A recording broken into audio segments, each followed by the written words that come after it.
Durante la lectura del testamento de mi suegra, una mujer que siempre me trató como a una intrusa, descubrimos que me dejó su propiedad más valiosa, una mansión histórica en la costa. Mi esposo y sus hermanos están furiosos, acusándome de manipularla en sus últimos días. Que eres una maldita arribista, Isabel. Dime que le hiciste. Dime que le susurraste al oído cuando estaba en morfina. El grito de Julián no solo rompió el silencio sepulcral de la oficina del notario, rompió algo dentro de mis tímpanos. El sonido del pesado maletín de cuero de mi esposo impactando contra la mesa de caoba resonó como un disparo. Vi como una pequeña gota de su saliva aterrizaba sobre el cristal del escritorio, justo encima de la cláusula número 4 del testamento de su madre. Mi suegra. La mujer que me llamó la camarera con suerte durante 12 malditos años. Yo no podía moverme. Mis manos, entrelazadas sobre mi regazo, empezaron a temblar de una forma que no podía controlar. Mis uñas se enterraban en mis palmas. Podía oler el perfume de Julián, esa mezcla de sándalo y sudor nervioso, y, más al fondo, el olor rancio del papel viejo y el aire acondicionado industrial de la oficina. Oh Julián, por favor, siéntate, dijo el notario, el señor Valdés, aclarándose la garganta. Sus dedos regordetes jugueteaban con una pluma estilográfica de oro. No me voy a sentar. Julián se giró hacia sus dos hermanos, Mateo y Lucas, que estaban de pie junto a la ventana, con las caras rojas, las venas del cuello hinchadas como sogas. Mírenla. Miren la cara de mosquita muerta que pone. Esa mansión ha estado en la familia por 4 generaciones. 4. ¿Y se la deja a ella? ¿A la mujer que odiaba? Que esto es un fraude. Mateo dio un paso adelante, su sombra cubriéndome. Podía sentir el calor que emanaba de su cuerpo, la pura furia física. Isabel, su voz era un susurro peligroso, mucho peor que los gritos de Julián, vas a renunciar a esa propiedad ahora mismo. Vas a firmar lo que sea necesario. No sé cómo convenciste a mamá en sus últimos días, no sé qué clase de juego mental jugaste mientras nosotros estábamos trabajando para mantener el apellido, pero no vas a tocar un solo ladrillo de la Villa del Mar, ¿me oyes? Ni un ladrillo. Yo levanté la vista. Mis ojos ardían. Yo no hice nada, Mateo, mi voz salió pequeña, quebrada. Yo estuve con ella porque ustedes estaban muy ocupados. Yo le limpié la barbilla cuando ya no podía tragar. Yo le cambié las sábanas cuando la enfermera no llegaba. Ustedes venían 10 minutos los domingos y se la pasaban mirando el reloj. Mentira. Rugió Lucas desde la esquina. Te estabas ganándote su confianza. Eras un buitre esperando que el cuerpo se enfriara. El silencio que siguió fue peor. Solo se escuchaba el tic-tac del reloj de pared, un péndulo de latón que parecía marcar el ritmo de mi ejecución. Julián se inclinó sobre mí, apoyando las manos en los brazos de mi silla. Su cara estaba a centímetros de la mía. Podía ver los poros de su piel, el tic nervioso en su ojo izquierdo, y esa mirada de asco que nunca me había dirigido en una década de matrimonio. ¿Cuánto te pagó, Isabel? ¿O qué le prometiste? Preguntó Julián, su voz goteando veneno. 12 años viviendo de mi dinero, 12 años usando mi apellido, ¿y ahora decides robarnos? ¿A tu propia familia? Soy tu esposa, Julián, susurré, sintiendo la primera lágrima rodar por mi mejilla. El sabor salado llegó a mis labios. Soy tu familia. Él soltó una carcajada seca, carente de cualquier rastro de humor. Una risa que me heló la sangre. Ya no. Si crees que te vas a quedar con la casa de mi infancia mientras destruyes este linaje, estás loca. Esto se acabó. El matrimonio, el respeto, todo. ¿Por qué me mira así?, pensé. Mi mente empezó a entrar en un bucle frenético. ¿Sabe algo que yo no sé? ¿Realmente cree que soy capaz de esto? ¿Y por qué Beatriz me dejó la casa a mí? Recuerdo la última tarde en el hospital. Beatriz me tomó de la mano, con una fuerza sorprendente para alguien que pesaba apenas 40 kilos. Sus ojos, nublados por las cataratas, brillaron un segundo. No dejes que se lo coman, Isabel, me dijo. Son lobos. Yo los crié, yo sé lo que son. No dejes que se lo coman. Yo pensé que hablaba de la comida del hospital. Qué estúpida fui. Ella hablaba de ellos. De sus propios hijos. Julián se enderezó y miró al notario. No vamos a aceptar esto. Vamos a impugnar el testamento. Mi madre no estaba en sus cabales. Tenía demencia, principio de Alzheimer, lo que sea. Isabel la manipuló. Tenemos testigos. Las empleadas domésticas dirán que ella pasaba horas a solas con mi madre, dándole papeles para firmar. Señor, intervino el notario, tratando de mantener la compostura. El examen psiquiátrico de la señora Beatriz del día de la firma fue impecable. Estaba más lúcida que todos nosotros. Y la propiedad es de carácter privativo, heredada por ella. Tenía total libertad de disposición. Me da igual. Julián golpeó el escritorio de nuevo. Isabel, firma la renuncia ahora mismo. Me quedé mirando el papel. Villa del Mar. La joya de la corona. Una mansión de 3 pisos, estilo neoclásico, frente al acantilado más exclusivo de la costa. El lugar donde pasamos nuestra luna de miel porque Beatriz quería vigilar que no gastáramos de más. El lugar donde me hicieron sentir como una empleada doméstica de lujo durante cada Navidad. De repente, Julián hizo algo que cambió todo. Se llevó la mano al bolsillo y sacó su teléfono. Lo lanzó sobre el testamento. Mira, Isabel. Mira lo que me llegó esta mañana. En la pantalla había una foto. Era yo, entrando a un café con un hombre que no era Julián. El hombre era el abogado personal de Beatriz, el señor Arrieta. Estábamos hablando. En la foto, yo le estaba entregando un sobre. ¿Es esto lo que hacías mientras yo trabajaba? ¿Conspirando con su abogado para cambiar el testamento? Julián se cruzó de brazos. Eres una zorra calculadora. Y eso fue un encargo de tu madre, Julián. Eran cartas para sus amigas, traté de explicar, pero mi voz se perdió en el estruendo de los tres hermanos hablando al mismo tiempo. ¿Cuánto tiempo llevas siguiéndome?, me pregunté. El corazón me latía tan fuerte que sentía que me iba a desmayar. ¿Contrató a un detective? ¿O fue Mateo? La paranoia empezó a filtrarse por mis poros. Miré a Julián y, por primera vez en mi vida, vi a un extraño. No era el hombre con el que me casé. Era un depredador protegiendo su presa, el dinero. Y no voy a firmar nada hoy, dije, levantándome con las piernas flácidas. Necesito aire. Necesito pensar. Si cruzas esa puerta, Isabel, dijo Julián con una calma aterradora, no vuelvas a la casa. No vuelvas a mi casa. Tus cosas estarán en bolsas de basura en la acera para cuando llegues. Y prepárate, porque voy a pedir el divorcio por conducta deshonesta y me voy a quedar con cada centavo que crees que tienes. Salí de la oficina casi corriendo. El pasillo parecía estirarse. El sonido de mis tacones contra el mármol era como martillazos. ¿Qué voy a hacer? ¿Dónde voy a ir? Llegué al ascensor y me apoyé en el espejo. Mi reflejo me asustó, ojos rojos, maquillaje corrido, el pelo revuelto. Parecía exactamente la loca que ellos decían que era. Cuando llegué a la planta baja, el calor de la calle me golpeó como una bofetada. Saqué mi teléfono. Tenía un mensaje de un número desconocido enviado hace 10 minutos. El juego acaba de empezar, Isabel. No abras la caja fuerte de la mansión hasta que el abogado Arrieta te dé la segunda llave. Confía en tu suegra por una vez. Me detuve en seco en medio de la acera. La gente me esquivaba, murmurando insultos. Miré hacia arriba, hacia las ventanas de la oficina del notario. Sabía que ellos estaban allí, planeando mi destrucción. Pero ese mensaje, esa última voluntad de Beatriz, había algo más. Algo que olía a pólvora y a secreto familiar enterrado bajo el salitre de la costa. Subí a mi coche y cerré los seguros. El silencio del vehículo era una bendición. Pero entonces, al mirar por el retrovisor, vi un coche negro estacionado a media cuadra. El mismo coche que había visto cerca de mi casa los últimos 3 días. No me estaban siguiendo por el testamento. Me estaban siguiendo desde mucho antes. ¿Acaso Julián ya planeaba dejarme incluso antes de que su madre muriera? ¿Era todo esto una trampa de la que yo era la pieza principal? Encendí el motor. Mis manos ya no temblaban. Ahora estaban frías. Muy frías. El aire acondicionado de mi coche zumbaba, pero yo sentía que me asfixiaba. El mensaje en mi pantalla quemaba. No abras la caja fuerte de la mansión. ¿Qué caja fuerte? ¿La del estudio de madera de roble donde Beatriz guardaba sus joyas de perlas falsas para despistar a los ladrones? ¿O la que estaba detrás del retrato al óleo en el salón principal? Miré por el retrovisor. El coche negro seguía ahí. Un sedán oscuro, cristales tintados, el motor encendido soltando un leve humo blanco en el aire húmedo de la tarde. Mi pulso era una batería desbocada en mi cuello. Pum, pum, pum. Piensa, Isabel. Piensa, me dije a mí misma, apretando el volante hasta que mis nudillos se pusieron blancos. Decidí no ir a casa. Julián dijo que mis cosas estarían en bolsas de basura, y conociendo su temperamento volcánico, no era una amenaza vacía. Conducir hacia la mansión, hacia Villa del Mar, me tomó 2 horas bajo una lluvia torrencial que parecía querer borrar el mundo. Las escobillas de limpiaparabrisas hacían un sonido rítmico, hipnótico, slash, slash, slash. ¿Cuánto tiempo lleva mintiéndome?, me preguntaba mientras las luces de los otros coches se deformaban en el parabrisas. Recordé la semana pasada. Julián llegando tarde, oliendo a un perfume floral que yo no uso. Es una reunión de la constructora, Isa, no me agobies, me decía con ese tono de superioridad que usaba para hacerme sentir pequeña, como una niña que no entiende de negocios. ¿Sabe que yo lo sé? ¿Sabe que vi ese recibo de hotel en su chaqueta hace 3 meses y me callé porque tenía miedo de perderlo? Llegué a la mansión a las 10 de la noche. Villa del Mar se alzaba sobre el acantilado como un fantasma de piedra blanca.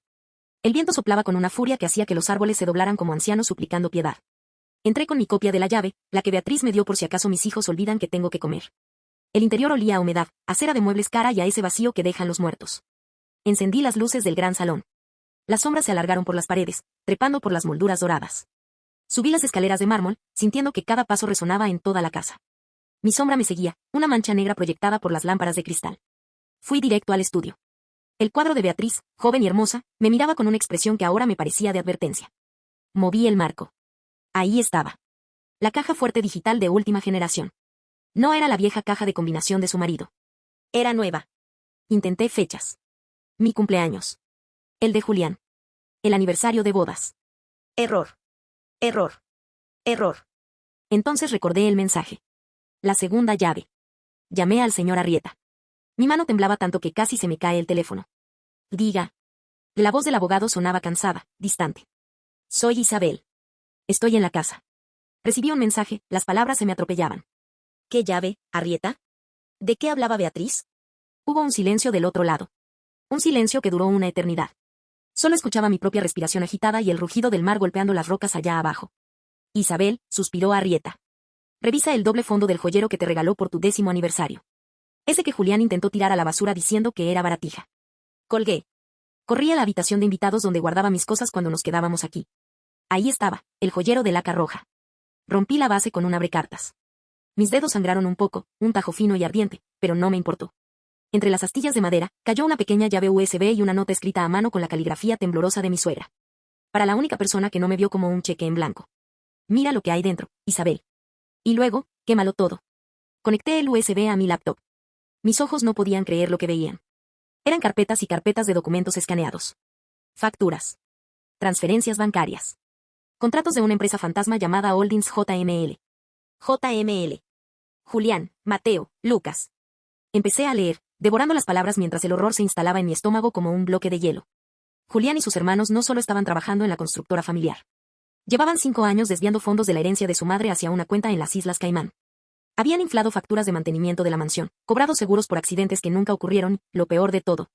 Me detuve en un PDF titulado Acuerdo de disolución matrimonial, borrador. Tenía fecha de hace un año. Julián tenía planeado dejarme desde hacía 12 meses. Había contratado a un abogado de divorcios de élite para redactar un plan donde yo me quedaba con cero debido a una cláusula de infidelidad que él pensaba fabricar. Por eso las fotos. Por eso el seguimiento. Estaba creando una narrativa para destruirme legalmente antes de que Beatriz muriera. Pero Beatriz lo sabía. La vieja loca con demencia los había estado vigilando. Había instalado cámaras ocultas en el estudio, vi los accesos directos en el USB, y había grabado a sus propios hijos discutiendo cómo iban a repartirse la mansión en cuanto la vieja soltara el aire. Escuché un ruido abajo. El portazo de la entrada principal. Mi corazón se detuvo. Los pasos eran pesados, decididos. 2 personas. Isabel. Sé que estás aquí, maldita sea. Era la voz de Julián, distorsionada por la rabia y, posiblemente, por el alcohol. Cerré la laptop de golpe. Me escondí en el armario empotrado del estudio, dejando una rendija mínima para ver. El olor a naftalina y a ropa vieja me envolvía. Julián y Mateo entraron al estudio. Julián llevaba una linterna y una palanca de hierro. Mateo parecía más nervioso, sudando a pesar del frío de la noche. Tiene que estar aquí, gruñó Mateo. Arrieta me dijo que ella vendría directo a la mansión. Si encuentra los documentos de la hipoteca antes de que la obliguemos a firmar la cesión, estamos muertos, Julián. El banco va a ejecutar la propiedad en 30 días si no pagamos el desfalco que hicimos. Y cállate, Mateo. Julián golpeó el cuadro de su madre con la palanca, tirándolo al suelo. El cristal se hizo añicos con un sonido chirriante. Esa estúpida no sabe leer un balance contable. Solo necesitamos que firme. Una vez que la propiedad sea nuestra, la vendemos al grupo inversor y cubrimos el agujero de la constructora. ¿Y si se niega? Preguntó Mateo, su voz temblando. Julián se detuvo frente a la caja fuerte. Su perfil, iluminado por la linterna, parecía el de un monstruo de pesadilla. No se va a negar. Tengo las fotos con Arrieta. Si no firma, la demando por adulterio, le quito hasta el apellido y me encargo de que no consiga trabajo ni de limpieza en este país. ¿Cómo pude amar a este hombre?, pensé, con las lágrimas corriendo por mi cara sin hacer ruido. ¿Cómo pude dormir a su lado durante 12 años? Sentía una náusea física, un deseo de gritar hasta que mis pulmones estallaran. Pero me quedé quieta. Mi mano apretaba el USB en mi bolsillo. La caja está cerrada, dijo Mateo. Necesitamos la clave. La abriré a la fuerza si es necesario. Julián levantó la palanca. Pero primero, hay que encontrar a la heredera. Su coche está afuera, no puede estar lejos. Se dieron la vuelta y salieron del estudio, dejando la puerta abierta. Escuché cómo empezaban a abrir las puertas de las otras habitaciones, una por una. Van. Van. Van. Cada golpe era un recordatorio de que mi vida, tal como la conocía, se había acabado. Salí del armario gateando, con el corazón en la garganta. Necesitaba salir de allí. Necesitaba llegar a Arrieta. Pero entonces, mis ojos se fijaron en la pantalla de la laptop que había dejado sobre el escritorio, aún encendida en modo reposo. Un nuevo documento se había terminado de descargar del USB. Se titulaba, para Julián, leer en caso de traición. Lo abrí rápidamente. No era un documento legal. Era un video. En la miniatura aparecía Beatriz, sentada en su cama de hospital, mirando directamente a la cámara con una sonrisa gélida que nunca le había visto. Isabel, dijo su voz grabada, apenas un susurro, si estás viendo esto, es porque ellos ya intentaron romperte. Ahora, deja que yo les rompa el corazón a ellos. Mira la carpeta de la hipoteca suiza. Hice clic. Mis ojos se agrandaron tanto que sentí dolor. La mansión no era una herencia. Era una trampa de deudas que Beatriz había dejado crecer deliberadamente para que, quien la reclamara por codicia, terminara en la ruina absoluta. Pero había algo más. Un seguro. Un fondo de $3 millones que solo se activaría si yo, y solo yo, era la propietaria legal al momento de un divorcio por causa injustificada. Beatriz no me había dejado una casa. Me había dejado un arma cargada. y Julián acababa de poner su cabeza frente al cañón. Escuché pasos regresando por el pasillo. Isabel. Sal de donde estés. Gritó Julián, mucho más cerca ahora. Me guardé la laptop en el bolso, salté por la ventana del primer piso hacia el jardín de rosas, las espinas me desgarraron la piel de los brazos, pero no sentí nada, y corrí hacia el acantilado. El viento me golpeaba la cara con la fuerza de 1000 bofetadas heladas. El jardín de rosas de Beatriz, ese que ella cuidaba con un esmero casi religioso, ahora era un campo de minas de espinas que se enganchaban en mi vestido de seda, desgarrándolo como garras. Corrí hacia el acantilado, sintiendo el barro colarse en mis tacones, haciéndome tropezar. Ahí está. Y el grito de Mateo desgarró la noche. Julián, está en el acantilado. Me detuve al borde del abismo. 50 metros abajo, el mar rugía contra las rocas negras, una masa de espuma blanca y furia líquida. Saqué la laptop del bolso, la abracé contra mi pecho como si fuera un escudo. El coche negro que me seguía apareció en el camino de entrada, bloqueando mi única salida por tierra. Julián y Mateo se acercaban, caminando despacio, como cazadores que saben que su presa no tiene a dónde saltar. Isabel, no seas estúpida, dijo Julián, jadeando. La linterna en su mano oscilaba, cegándome por momentos. Danos la clave de la caja fuerte y el USB que te dio Arrieta. Ahora mismo. ¿Para qué, Julián? Mi voz salió más firme de lo que esperaba, mezclada con el estruendo de las olas. ¿Para que puedan pagar el desfalco que le hicieron a su propia madre? ¿Para que Holdings JML no colapse mañana por la mañana? Julián se detuvo en seco. Su rostro se descompuso, pasando de la rabia al puro pánico ciego. ¿De qué estás hablando? Tú no sabes nada. Lo sé todo, levanté la laptop. Sé lo de las cuentas en las Caimán. Sé lo de las facturas infladas. Y sé que esta casa no es un regalo, Julián. Es una soga. Su madre sabía que le estaban robando. Se dejó robar para tener las pruebas suficientes para meterlos a los 3 en la cárcel. Cierra la boca. Rugió Mateo, intentando abalanzarse, pero Julián lo detuvo con el brazo. Isabel, escúchame bien, Julián suavizó la voz, esa voz de seda que usó para pedirme matrimonio en esta misma terraza hace 12 años. Podemos arreglarlo. Si me das eso, repartimos el fondo de la cuenta suiza. Seremos ricos. Tú y yo. Olvida a mis hermanos, nos iremos lejos. Sentí una náusea tan profunda que casi vomito. ¿Cuánto tiempo lleva mintiéndome?, me pregunté por última vez. La respuesta era simple, siempre. Nunca hubo un nosotros. Solo hubo un él usando mi sombra para esconder sus delitos. Y no hay cuenta en Suiza para ti, Julián, dije, retrocediendo un paso más, sintiendo que la tierra cedía bajo mis talones. Tu madre dejó una cláusula. El dinero solo se libera si yo estoy legalmente divorciada de ti por causas de deshonra profesional y personal. Al intentar fabricar mi infidelidad con Arrieta, me diste la prueba perfecta de tu mala fe. Te voy a matar. Julián perdió el control. Corrió hacia mí con la palanca de hierro en alto. Cerré los ojos, esperando el impacto, pero el coche negro que estaba en la entrada encendió las luces largas, bañándonos en un resplandor blanco cegador. 4 hombres bajaron. No eran sicarios. Eran agentes de la Unidad de Delitos Económicos. Y detrás de ellos, bajó Arrieta, con su abrigo largo y una expresión de absoluta indiferencia. Señor JML, dijo Arrieta, ajustándose las gafas. La señora Beatriz dejó instrucciones muy claras de entregar todas las grabaciones del estudio a la fiscalía si ustedes ponían un pie en esta casa después de su muerte. Julián dejó caer la palanca. El sonido del metal contra la piedra fue el punto final de nuestro matrimonio. Se desplomó de rodillas, sollozando, no por arrepentimiento, sino por el miedo cobarde de quien sabe que ha perdido el juego. Mateo intentó correr hacia el bosque, pero lo taclearon antes de que diera 10 pasos. 3 meses después. Estoy sentada en la terraza de Villa del Mar. La mansión ya no me pertenece. Se la entregué al banco como parte del acuerdo para saldar las deudas de la constructora y limpiar mi nombre de cualquier sospecha de complicidad. Arrieta me ayudó a liquidar todo. A cambio, el fondo de seguro de $3 millones se activó ayer por la mañana. Julián está en prisión preventiva esperando juicio por fraude agravado y lavado de activos. Sus hermanos también. No les he enviado ni una sola carta. No he contestado las llamadas desesperadas de mi suegro. Nada. Ayer recibí una caja por correo. No tenía remitente. Dentro había un pequeño frasco de perfume floral. El mismo que Julián traía en su camisa. Y una nota de la amante, él también me estaba robando a mí. Gracias por hundirlo. Me levanto y miro el mar. Siento un vacío inmenso, un agujero negro donde antes estaba mi vida, mi casa y mi supuesta familia. No hay una moraleja de crecimiento personal aquí. No me siento empoderada. Me siento cansada. Me siento vieja. Miro el horizonte y me pregunto si Beatriz, desde donde esté, se está riendo de todos nosotros. Destruyó a sus hijos para salvar su honor, y me usó a mí como el detonador de la bomba. Tiro la llave USB al acantilado. Veo cómo cae, un pequeño destello de plata que desaparece en la espuma. Me doy la vuelta, entro en mi coche alquilado y me voy sin mirar atrás. No necesito la mansión. Solo necesito el silencio. Un silencio que me costó 12 años de mentiras y una herencia maldita conseguir. Si les gustó este viaje, no olviden destruir el botón de like y suscribirse para que no se pierdan el próximo Storytime. Soy Relatos de Reddit, y recuerden, cuiden sus espaldas, incluso de su propia sangre. Nos vemos en el próximo video.